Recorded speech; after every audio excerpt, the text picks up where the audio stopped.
Hiling po ng United States na pansamantalang kupkupi ng Pilipinas sa mga Afghan refugees para sila po ay ma-process going to the US or other allied countries na tatanggap sa kanila. Pero ngayon pa lamang po may mga kumukontra na. Take the case of Senator Amy Marcos. Meron pong ilang officials na tiga-NICA, yung National Intelligence Coordinating Agency natin. Si Profesora Carlos, yung dati pong National Security Advisor. For fear na ika nga, yung iba po ay for security reasons. Baka mahaluan ng mga Taliban and then the Taliban, itong mga extremists, makipag-ugnayan sa extremist ika nga group natin dyan sa Mindanao. What can you say about this, Ambassador?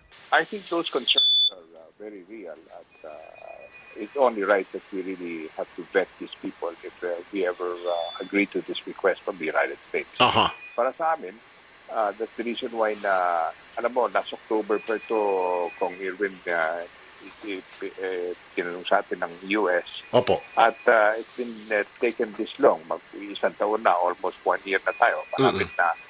At it's only now that they were able to put together all of the other agencies, especially in the security front, to be able to discuss it thoroughly. So it's a good thing na linabasa rin ni Senator Amy ito sa Foreign Relations Committee para it can be totally vetted and tasked kung ano yung mga issues at kailangan pag-aralan. At I hope that this will make it easier and faster for us to be able to make a decision whether we will allow this or not.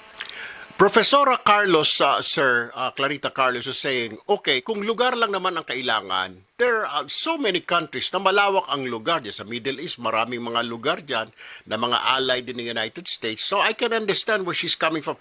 Was this included on the table, sir, na okay, we want your, what's the explanation? Why Philippines? Now, we're so far from Afghanistan. Bakit dito pa po dalhin? I can understand during the Vietnam War, Vietnam is our neighbor. Pero kung Afghan po, Afghanistan, that's way, way out there. Bakit po dito? Na-explain po ba ito, Ambassador, sir? The main reason, really, is the fact that the United States considered us as an ally, and so they made this request. They specifically took priority in asking their allies and friends around the world if they can help in processing those people that have worked with the U.S. government. That's one reason. And the other one is, of course, because in the past we've had an experience in bringing in, these are not refugees, but they could be considered refugees, the fact that they have to leave their home country because of the potential of being in danger. Right. And so therefore we could say that it's a humanitarian thing on our part if we do accept it. And the United States felt that we've had a history of doing this in the past, especially during the time of Manuel Quezon. The American Jewish community here in Washington, D.C. have been very thankful to us about this, and they still remember that up to this day.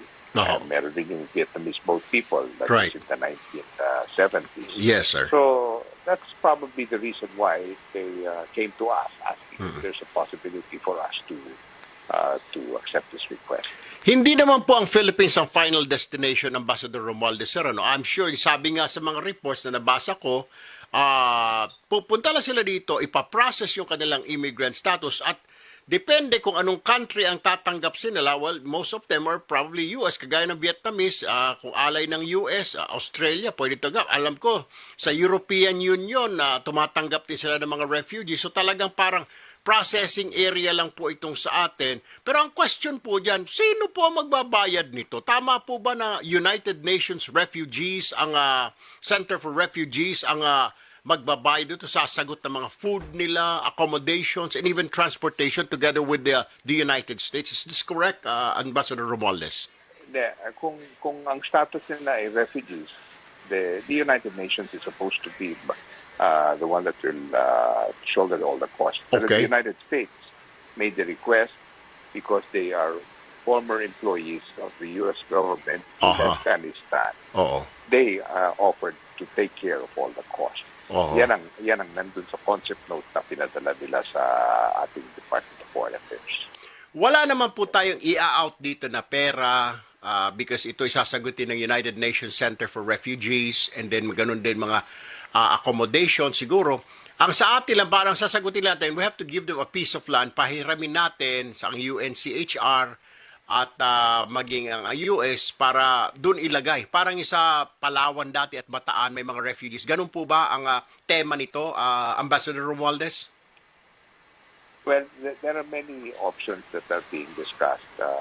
I think what we are really opting for is we will limit it to a certain area. We will limit the time that we will allow this. Dahil, siyempre, no matter what, it will also, maski na gastos lahat ng Amerika yan, we don't want it to be a strain. All right. So I think that is what is being studied right now, if at all. No? Now, I think the biggest question now is the legal part of it. Kasi hindi nga sila refugees, so hindi sakop yan to sa pinirma natin sa United Nations. Correct. Ito yung request ng US. Pero kailangan request, Ambassador, as a friend. Mga Afghan citizens na A request of a friend to another friend. Parang, pare, baka pwede mo i-accommodate mo nitong tao ko dyan sa bahay mo pansamantala. So it's like that. That's essentially what you can describe it. Pero we still have to follow our laws. No? Hindi naman tayo pwede pumayag na porket hiningi sa atin na isang kaibigan. Kasi ganun din naman sila. Correct. No? They have to follow their laws. So yung atin, I think that's the reason why sabi nga ni Secretary Tidoro, this will become a legal question. So I think that the Department of Justice has to make a legal opinion on this matter.